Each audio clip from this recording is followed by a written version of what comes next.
En octobre de 2025, tout a basculé en seulement 48 heures. La rupture entre l'attente interminable du Sahel et l'émergence d'une stratégie locale audacieuse a bouleversé la région. Ibrahim Traoré, avec son approche méthodique, a démontré qu'un territoire longtemps passif pouvait se réapproprier son destin. Mais cette transition soudaine soulève une question fondamentale. Est-ce que l'autonomie du Sahel pourra vraiment s'imposer face aux pressions extérieures croissantes? Le 2 octobre 2025, tout a changé. Pourquoi cette victoire peut-elle redéfinir l'avenir du Sahel? Ibrahim Traoré, en redéfinissant la dynamique du Sahel, a ouvert la voie à une nouvelle ère de souveraineté régionale. La stratégie déployée visait bien plus qu'une simple victoire militaire. Elle cherchait à établir une autonomie durable, une indépendance face aux pressions internationales. Mais cette transition n'était pas sans risque. En tentant de reprendre le contrôle, le Burkina Faso et ses voisins sahéliens se sont lancés dans un pari audacieux, celui de forger une stratégie locale capable de rivaliser avec les puissances extérieures. Cette autonomie n'est-elle qu'une illusion ou est-elle vraiment la clé de la transformation régionale? Les enjeux sont clairs. La stabilité politique et économique de la région repose désormais sur cette nouvelle approche.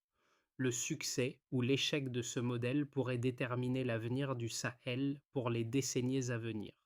Le 2 octobre 2025, une opération décisive a bouleversé la trajectoire du Sahel. À peine quelques heures après un signal intercepté avant l'aube, la stratégie d'Ibrahim Traoré a mis en place une série de mouvements tactiques qui ont réorienté la dynamique régionale.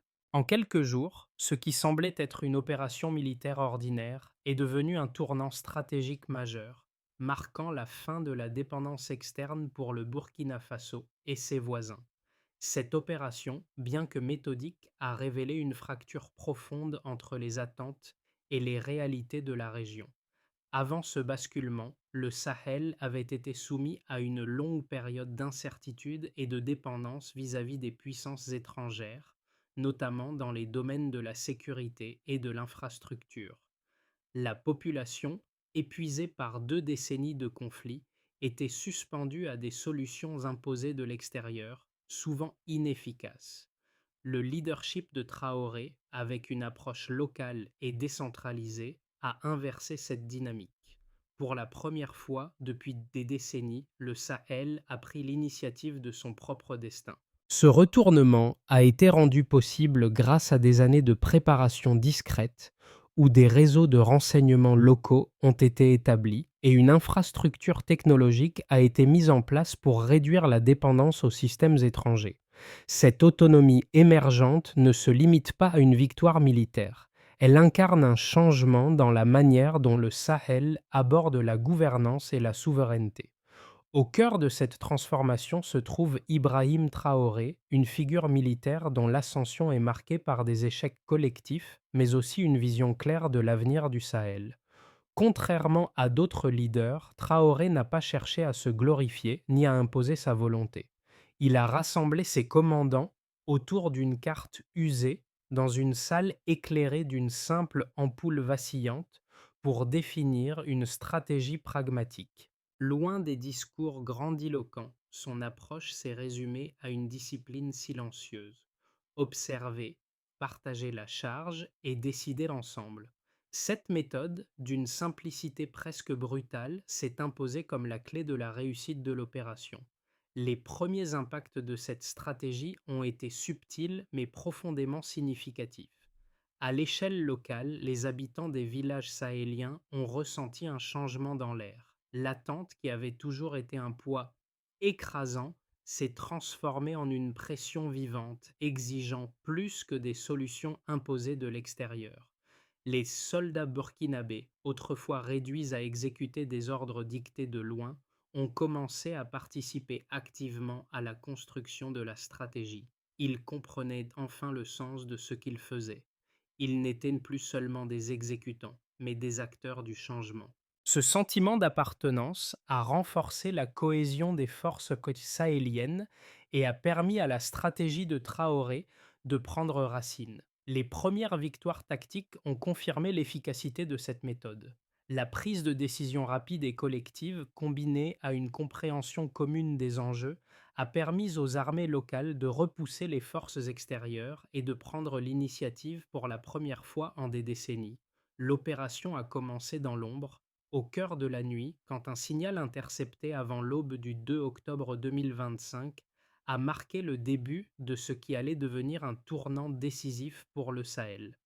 En quelques heures, ce qui semblait être une simple opération de reconnaissance est devenu le moteur d'un changement radical, prenant de court les observateurs extérieurs. La rapidité et l'efficacité avec lesquelles les forces sahéliennes se sont mobilisées ont non seulement impressionné, mais ont aussi remis en question l'idée selon laquelle la région était condamnée à rester dépendante des puissances extérieures pour sa sécurité et son avenir. Les premières étapes de l'opération ont été marquées par des mouvements tactiques coordonnés entre les armées du Burkina Faso, du Mali et du Niger. Les drones sahéliens, produits localement, ont pris leur envol et les batteries de roquettes SR-5 ont frappé avec une précision remarquable. L'unité et la rapidité avec lesquelles les forces locales ont agi ont constitué un message clair. Le Sahel ne se contenterait plus d'attendre des solutions imposées, mais prendrait désormais les devants dans ses propres affaires. Le matin du 2 octobre, la première vague d'attaque a été lancée. En quelques minutes, les positions ennemies ont été ciblées, les dépôts de carburant détruits et les lignes de communication rompues. La vitesse d'exécution a été un facteur déterminant. Contrairement aux interventions passées où la coordination était souvent lente et chaotique, cette fois-ci, la synchronisation entre les différentes unités a été fluide, avec chaque acteur jouant son rôle dans une opération structurée et contrôlée. L'élément clé de cette réussite a été l'utilisation de la technologie locale. Les réseaux chiffrés, conçus par des ingénieurs sahéliens, ont permis une communication rapide et sécurisée entre les différents commandements. Grâce à ces infrastructures, les unités sur le terrain pouvaient ajuster leurs actions en temps réel, rendant les attaques encore plus efficaces. Ce n'était pas seulement une question de capacité militaire, mais aussi d'un système d'information bien conçu, adapté aux spécificités du terrain sahélien. À mesure que les heures avançaient, les forces sahéliennes ont pris de l'assurance. Leur capacité à travailler en réseau a permis de maintenir l'avantage, alors que les positions ennemies se fragilisaient sous les attaques coordonnées. Les observateurs extérieurs, qui avaient longtemps considéré la région comme un terrain difficile à maîtriser, ont commencé à réévaluer leur perception. L'initiative sahélienne n'était pas une réaction désespérée, mais un mouvement calculé et mesuré, mûrement réfléchi par des acteurs locaux qui comprenaient leur environnement mieux que quiconque. À midi, la situation sur le terrain était claire. L'ennemi était désorienté, ses lignes de communication brisées et ses mouvements perturbés. Les forces locales avaient non seulement pris l'initiative, mais avaient également réussi à imposer un nouveau rythme au conflit. Ce n'était plus l'extérieur qui dictait la cadence, mais un système local qui, pour la première fois, avait les moyens de mener la danse. La fin de la journée a marqué la consolidation de la victoire. Les forces sahéliennes n'étaient même pas seulement sur le terrain, mais elles avaient réussi à redéfinir les règles du jeu. Ce qui semblait être une offensive militaire classique s'est avéré être un coup stratégique d'une ampleur bien plus grande. L'action militaire n'avait pas seulement servi à repousser un ennemi, elle avait servi à poser les fondations d'une nouvelle forme d'autonomie régionale, où chaque décision était prise localement, sans dépendance extérieure. Les premiers résultats ont été impressionnants. En 48 heures, plus de 120 positions ennemies avaient été neutralisées. Les analystes ont souligné que cette rapidité était rendue possible grâce à la coordination efficace entre les trois pays sahéliens. Une telle efficacité dans un environnement aussi complexe n'avait jamais été vue auparavant. Mais la vraie victoire résidait dans quelque chose de plus intangible, la confiance retrouvée des forces sahéliennes et des populations locales. L'ampleur du changement stratégique dans le Sahel ne se limite pas aux résultats tactiques de l'opération. Trois indicateurs clés permettent de mesurer le succès de cette offensive et de comprendre la profondeur du basculement initié sous la direction d'Ibrahim Traoré. Ces chiffres, loin d'être anecdotiques, illustrent l'efficacité d'un modèle sahélien fondé sur l'autonomie, la coordination locale et la prise de décision rapide. Le premier indicateur clé a été la neutralisation de plus de 120 positions ennemies en moins de 48 heures. Ce chiffre est frappant non seulement par sa rapidité, mais aussi par la manière dont il a été obtenu. Contrairement aux opérations précédentes, où la lenteur et les lacunes logistiques ont souvent été un frein, l'attaque coordonnée entre les armées burkinabées, maliennes et nigériennes a permis de créer une synergie efficace. Chaque unité savait exactement où et quand frapper, maximisant l'impact de chaque mouvement. Cette capacité à agir rapidement et efficacement dans un environnement complexe témoigne de la solidité du système de communication mis en place, mais aussi de l'engagement des soldats sahéliens qui ont fait de cette autonomie leur force. Le deuxième indicateur majeur a été la couverture d'un territoire de près de 6 km², une zone vaste qui, dans le passé, aurait été jugée impossible à gérer par des forces locales. Ce chiffre illustre non seulement la portée de l'opération, mais aussi l'efficacité du réseau de communication chiffré qui a permis de coordonner les actions des différentes unités. Le maillage radio conçu localement et testé dans des conditions difficiles a joué un rôle central dans cette réussite. Le système a permis de maintenir une communication fluide et sécurisée entre Bamako, Ouagadougou et Niamey, tout en assurant une couverture étendue du terrain. Cet indicateur démontre que la dispersion du terrain, autrefois perçue comme un inconvénient, est devenue un atout stratégique grâce à l'efficacité du réseau local. Le troisième et peut-être le plus significatif indicateur a été le taux de perte civile remarquablement bas, inférieur à 3%, malgré l'intensité des frappes. Ce chiffre est d'autant plus impressionnant qu'il a été obtenu dans un environnement extrêmement dense, avec des populations vivant à proximité des zones de conflit. La sélection rigoureuse des cibles, combinée à une gestion intelligente des informations recueillies par les drones et les unités au sol, a permis de minimiser les dommages collatéraux. Cette attention particulière portée à la sécurité des civils a été un élément clé de la stratégie sahélienne, permettant de gagner le soutien des populations locales tout en limitant les critiques internationales. Ces trois indicateurs, la neutralisation rapide des positions ennemies, la couverture étendue du territoire et la protection des civils, illustrent la réussite du modèle sahélien d'Ibrahim Traoré. Mais au-delà des chiffres, ce qui ressort de cette offensive est la capacité à coordonner des forces locales pour atteindre des objectifs stratégiques tout en minimisant les risques pour la population. Cela prouve que l'autonomie militaire et stratégique est non seulement possible, mais également durable, si elle repose sur une compréhension profonde du terrain, une communication efficace et un engagement local total. Les chiffres parlent d'eux-mêmes. Ce modèle local est en train de redéfinir la manière dont la région du Sahel se perçoit et se gouverne. L'efficacité de cette opération, mesurée par ses résultats tangibles, montre que l'autonomie régionale n'est plus une chimère, mais une réalité palpable. Dans l'évaluation de l'opération menée par Ibrahim Traoré, deux critiques majeures ont émergé, chacune présentant des arguments rationnels et apparemment cohérents. La première critique se concentre sur ce qu'elle qualifie de témérité militaire dans l'exécution de l'offensive. Selon cette lecture, la rapidité et la force de l'attaque seraient des signes d'une impulsivité risquée. mettant en danger la stabilité à long terme de la région.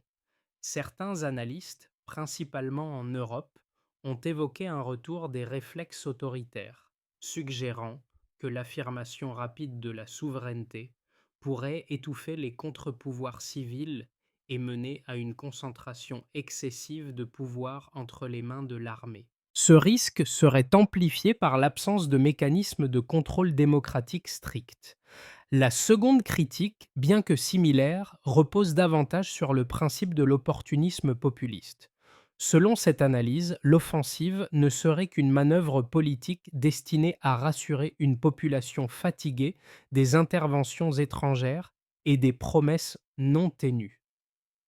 Pour les critiques, la stratégie sahélienne n'est qu'une démonstration de force pensée pour capitaliser sur l'enthousiasme patriotique, plutôt que sur des bases institutionnelles solides. Ce modèle, selon eux, pourrait difficilement tenir face à la complexité d'un conflit régional durable, surtout s'il repose sur des dynamiques de soutien émotionnel plutôt que sur une gouvernance rigoureuse et structurée.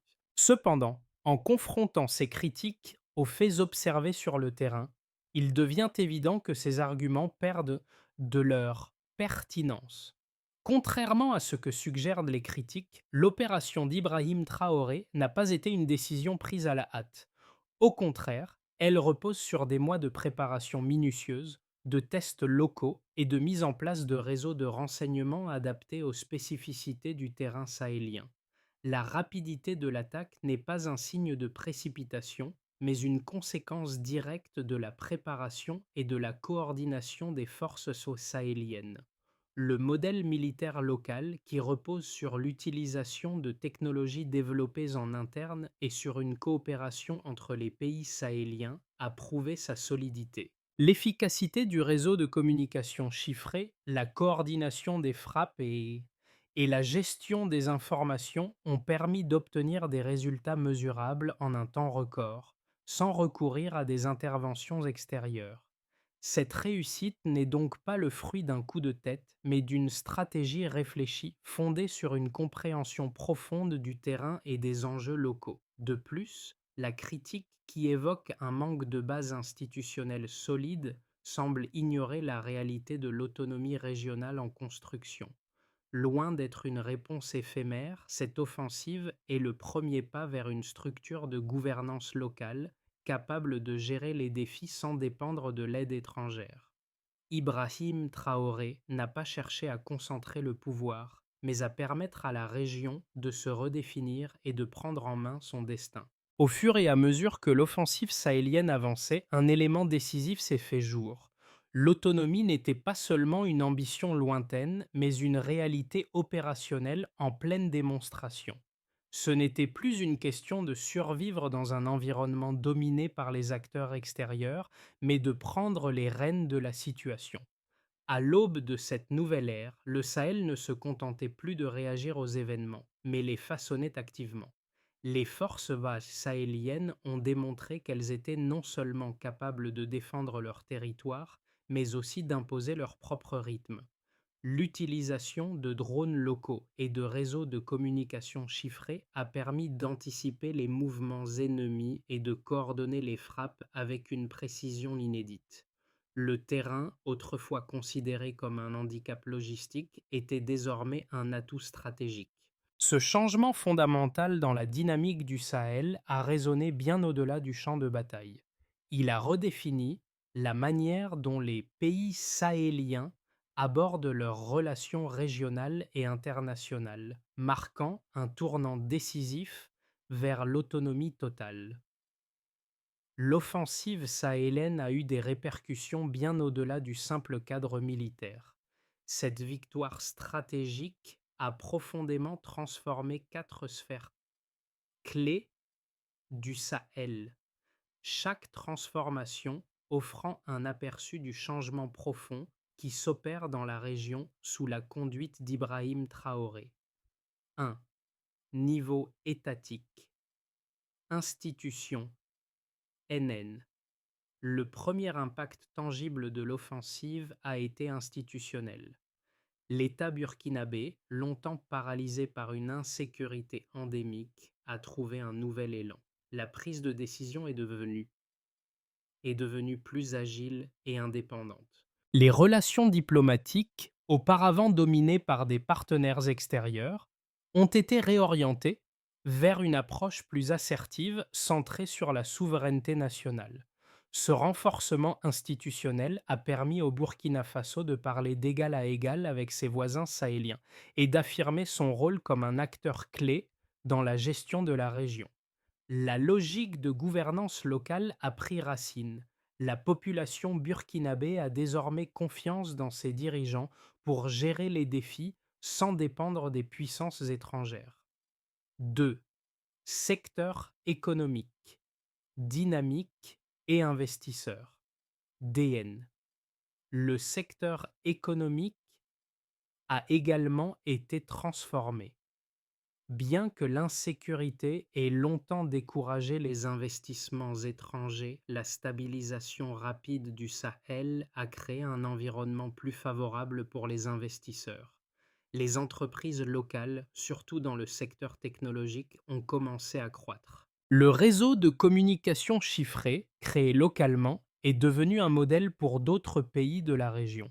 L'initiative sahélienne a montré que la sécurité et la croissance économique pouvaient aller de pair, offrant ainsi un potentiel d'autosuffisance qui attire les investisseurs intéressés par des opportunités dans la cybersécurité, la logistique et les infrastructures numériques.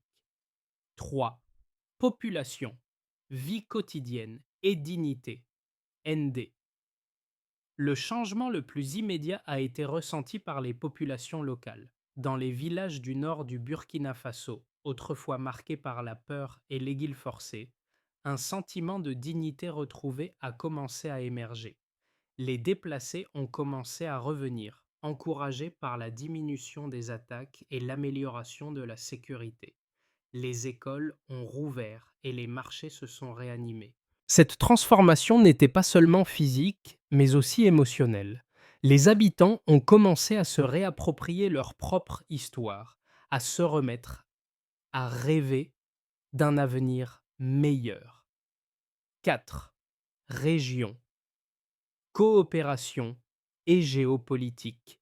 KV. Au niveau régional, l'alliance entre le Burkina Faso, le Mali et le Niger s'est consolidée. La sécurité, auparavant dépendante de forces extérieures, est devenue un enjeu géré en interne. Les trois pays ont commencé à partager des ressources, des informations et des stratégies de manière plus intégrée. Ce modèle d'autonomie régionale a également influencé d'autres pays voisins qui ont commencé à observer de près les succès de cette approche. La transformation de la dynamique régionale a montré que des solutions locales pouvaient être plus efficaces que des interventions externes, redéfinissant ainsi les priorités géopolitiques en Afrique. Ce basculement a créé un nouveau centre de décision, un contrepoids aux influences extérieures, affirmant que le Sahel ne dépendrait plus des décisions prises à Paris ou à Washington. Alors que la région se stabilise suite à l'offensive, trois trajectoires distinctes semblent se dessiner pour les mois à venir. Chacune de ces trajectoires présente une combinaison de risques et de promesses, avec Ibrahim Traoré et ses alliés régionaux jouant un rôle central dans leur réalisation. Scénario probable, base case. Dans le scénario le plus probable, l'Alliance des États sahéliens maintiendra son unité opérationnelle, bien que sur fond de défis internes. Les réseaux de communication sécurisés continueront à fonctionner et la coordination entre le Burkina Faso, le Mali et le Niger restera solide. Les réformes territoriales avanceront lentement mais sûrement, avec des progrès mesurés en matière de sécurité, de gouvernance locale et de reconstruction économique. Cependant, un défi majeur restera la fatigue des populations et des forces armées sahéliennes, qui devront maintenir une discipline de fer pour éviter la dispersion des gains obtenus. Les tensions internes pourraient également affaiblir la cohésion de l'alliance, en particulier si les attentes sociales ne sont pas rapidement satisfaites. Néanmoins, si les institutions demeurent stables et les priorités de sécurité sont bien gérées, cette trajectoire pourrait aboutir à une stabilité régionale durable. 2. Scénario favorable. Optimistic case. Dans ce scénario plus favorable, l'exemple sahélien inspire d'autres pays voisins avec la doctrine intelligence, mobilité, unité, devenant un socle pour une plus grande coopération régionale. Les partenariats de Sud-Sud se renforceront et la diplomatie sahélienne s'améliorera avec des sanctions internationales assouplies en raison de l'efficacité de la gouvernance locale et de la stabilité retrouvée. Le modèle sahélien pourrait même se transformer en un laboratoire de développement régional, inspirant d'autres zones d'Afrique confrontées à des défis similaires. Si ce scénario se concrétise, le Sahel deviendrait un modèle d'autonomie stratégique, avec des bénéfices économiques et politiques tangibles. Cependant, pour réussir ce modèle, une gouvernance disciplinée et une résistance aux pressions externes seraient nécessaires car l'interférence des puissances mondiales reste une menace constante. 3. Scénario fragile. Worst case. Dans le scénario le plus instable, des divergences de priorités émergeraient au sein de l'AES, Alliance des États des Sahéliens, rendant difficile le maintien d'une coopération régionale forte. Des campagnes de désinformation et des pressions extérieures pourraient fragiliser l'unité des trois pays. Les investisseurs se retireraient et la confiance dans les dirigeants sahéliens diminuerait si les réformes économiques et sociales ne progressaient pas comme prévu. L'instabilité politique interne pourrait conduire à un affaiblissement de la cohésion militaire, mettant en danger les avancées réalisées. Dans ce cas, la victoire de Tindiban risquerait de se fossiliser en simple mythe politique sans réel changement durable. Les divisions internes et les rivalités régionales pourraient briser l'élan, faisant revenir la région à un état de fragmentation et de dépendance. Les retombées de l'offensive sahélienne ne sont pas seulement politiques ou économiques. Elles touchent également les populations locales de manière profonde et personnelle. Dans les villages du Sahel, où la peur et la division ont longtemps dominé, un nouveau sentiment d'appartenance et de fierté a commencé à émerger. La victoire militaire a offert plus qu'une sécurité immédiate. Elle a redonné aux habitants la possibilité de se projeter dans un avenir où ils ne seraient plus spectateurs de leur propre histoire, mais acteurs d'un changement collectif. Pour les jeunes générations, cette transformation représente une opportunité de sortir de l'ombre du passé. Là où l'exil et la fuite étaient des solutions incontournables, l'espoir d'une stabilité durable permet maintenant de rêver à un avenir meilleur. Les écoles rouvrent leurs portes, les marchés se réaniment et les familles retrouvent un espace de vie normal, loin des camps de réfugiés et de la violence quotidienne. Ce changement n'est pas immédiat, mais il est tangible et palpable, se manifestant dans les petites victoires quotidiennes de la vie sociale et économique. L'impact sur les groupes marginalisés, comme les déplacés internes, est également profond. La possibilité de retourner chez soi, de retrouver sa terre, d'interagir avec la communauté locale est un symbole puissant de la réappropriation du destin sahélien. Les déplacés ne sont plus seulement des victimes de la guerre, mais des témoins et des acteurs du renouveau de la région. Cette transformation est un catalyseur d'espoir, mais aussi un test. La véritable question reste: ces changements pourront-ils être maintenus à long terme sans retomber dans les dynamiques de dépendance extérieure et de fragmentation interne qui ont caractérisé la région? La réussite de l'opération de Traoré ne se mesurera pas uniquement à ses résultats immédiats, mais à la capacité de la région à préserver cette dynamique de changement dans le temps. Alors que le Sahel s'efforce de maintenir les gains réalisés, il devient crucial de définir une feuille de route claire pour garantir que les avancées ne se dissipent pas dans le temps. Ibrahim Traoré et ses alliés régionaux devront s'engager dans une série de mesures pratiques et mesurables pour assurer la pérennité de la stabilité et de l'autonomie sahélienne. 1. Harmonisation des forces sahéliennes. La première étape consiste à aligner les forces militaires du Burkina Faso, du Mali et du Niger. Pour ce faire, il est essentiel de standardiser les procédures, les formations et les systèmes de communication entre ces nations. Les états-majors conjoints devront établir un cadre commun de sécurité et renforcer la coopération transfrontalière pour assurer une réponse rapide et coordonnée face aux menaces. La stabilité des communications et un temps de réaction unifié seront des indicateurs clés de cette première phase. 2. Transformation des anciennes lignes de conflit. Les zones autrefois marquées par des affrontements doivent être transformées en espaces de coopération et de développement. Les administrations locales, en collaboration avec des ingénieurs civils, joueront un rôle central dans la reconquête de ces territoires. L'objectif sera de rétablir les échanges commerciaux, d'améliorer les infrastructures et de garantir un retour à la normalité pour les populations locales. La réinsertion des déplacés et la reconstruction des infrastructures de base devront être mesurées régulièrement par des indicateurs économiques et sociaux. 3. Consolidation des réseaux techniques locaux.